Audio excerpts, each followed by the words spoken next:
in the beginning of the new millennium, you will recall that many of the countries in Africa that were involved in internal conflicts,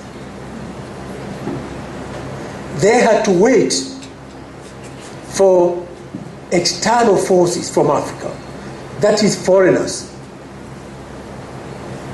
especially the Western world, to come and resolve the problems in Africa.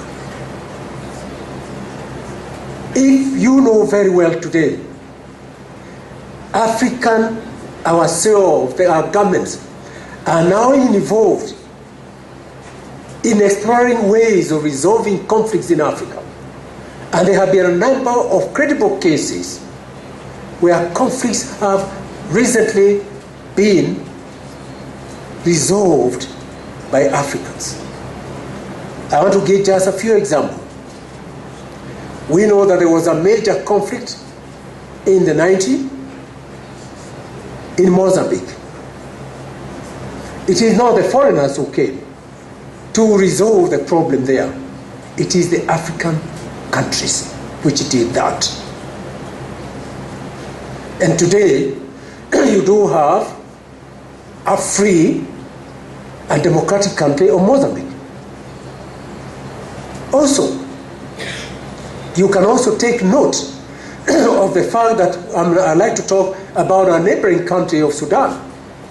For almost 30 years, there was a civil war in Sudan, affecting especially southern Sudan. Now, that conflict was resolved through the involvement of African countries.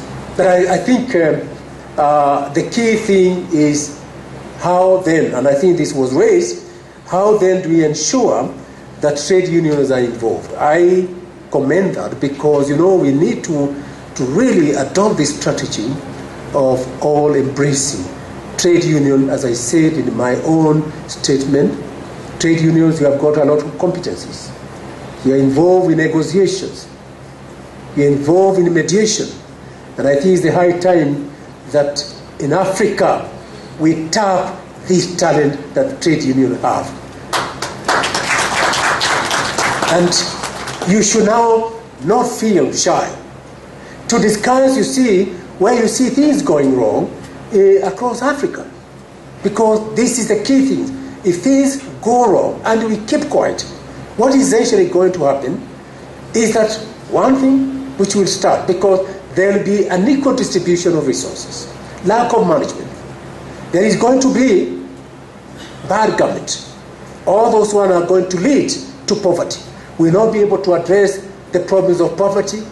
If you don't address the problems of poverty, you don't address unemployment. These two things, these two vices as I call them, they are going to lead very soon to conflict.